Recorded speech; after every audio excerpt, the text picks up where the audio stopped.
بنانا ہے وہ نبی کی سنت ہونی چاہیے. یہ چھوٹ گئی.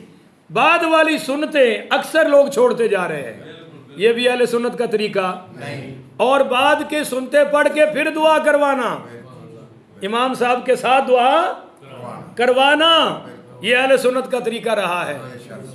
اور فقہا نے لکھا ہے کہ بعد والی لمبی یا ٹکا کے مانگو, پہلی مختصر مانگو کہ لوگوں نے نماز پڑھنی ہے.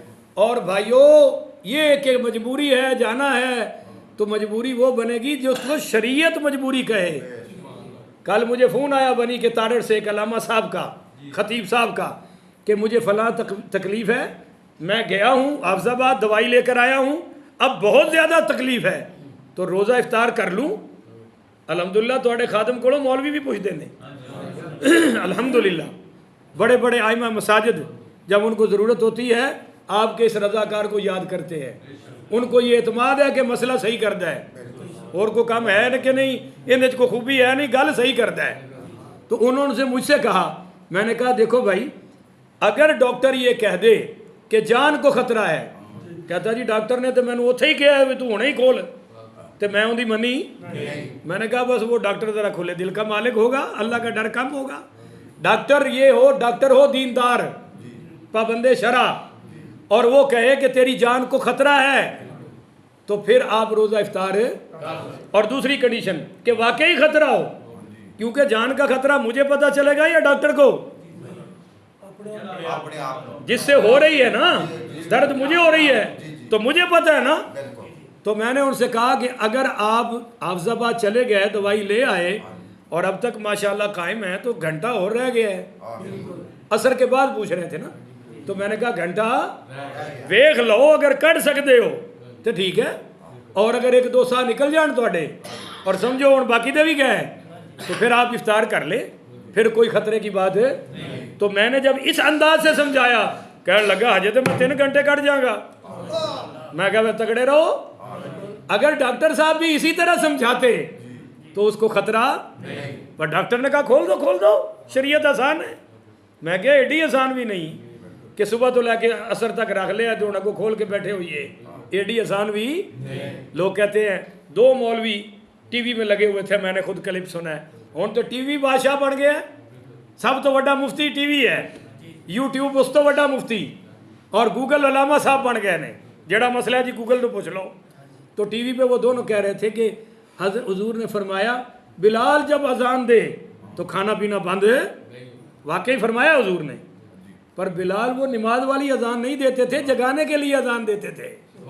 اس اذان پر فرمایا کہ بلال کی اذان پر تم نے کھانا پینا بند ہے. وہ جو عبداللہ ابن مکتوم دیتے ہیں یا دوسرے صحابی دیتے ہیں, ابو محذورہ, ان کی اذان پر کھانا پینا. تو اس سے اب وہ دونوں مولوی کیا کہہ رہے تھے جی دین میں بڑی آسانی ہے, لہذا اذان کے دوران کھاتے پیتے رہو.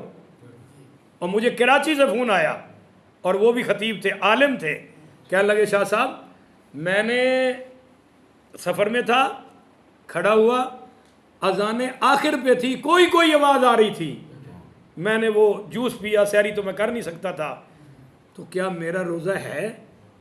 پر یہ مجھے پتا تھا کہ کافی اذانیں, کوئی آواز آ رہی تھی, تو میں نے وہ جلدی سے جوس پی لیا کہ کچھ تو ہو جائے, تو کیا میرا روزہ ہو گیا؟ الحمدللہ. میں نے ان سے بتایا کہ بھائی اگر اذان وقت ختم پر ہوئی ہے تو آپ کا روزہ کوئی نہیں ہے. نہیں سمجھے آپ؟ سمجھ رہے ہیں؟ اور پورے پنڈ وچ یہ روٹین ہے, اذان دے وچ کھا بھی لین گے اور پی بھی, اور روزے دا بیڑا غرق کر لیا. اگر اذان پہلے ہوئی ہے وقت سے تو پھر تو کھا پی سکتے ہیں, اور اگر وقت ختم ہو گیا اور انہوں نے کہہ دیا کہ اذان اب بھائی وقت ختم ہو گیا ہے, کھانا پینا اب اذان شروع کی ہے, تو جس نے ایک گھونٹ بھی پیا روزہ نہیں ہے. تو میں نے کہا آپ کا اس لحاظ سے روزہ ہے ہی نہیں ہے, اور آپ یہ تسلی کر لیں کہ جس نے اذان دی وقت کے اندر یا باہر, کہندا نہیں جی وقت دے اندر اذان کون دیندا ہے. تو میں کہا پھر اذان کے دوران کھانے پینے سے روزہ نہیں ہوتا, الٹا ختم ہو گیا. اس پر آپ پر وہ ایک قضا روزہ رکھیں گے. کہتا کفارہ تو نہیں, میں نے کہا نہیں کفارہ نہیں ہے, یعنی 60 روزے نہیں ہے پر ایک روزہ قضان رکھیں گے. تو ٹی وی میں مولوی کہہ رہے ہیں اذان کے دوران کھا پی لو. 2 باندر بیٹھے ہوئے تھے, انا للہ و انا الیہ راجعون. تو ٹی ویوں کے مسئلے اور ہیں اور قرآن حدیث کے مسئلے ذرا ٹی وی والے مولویوں تو بھی بچ کے ویکھ لیا کرو کہ مولوی ہے یا ٹی وی والا ہی ہے. اللہ تعالیٰ مجھے اور آپ کو عمل کی توفیق عطا فرمائے. آخر و دعوانا الحمدللہ رب العالمین.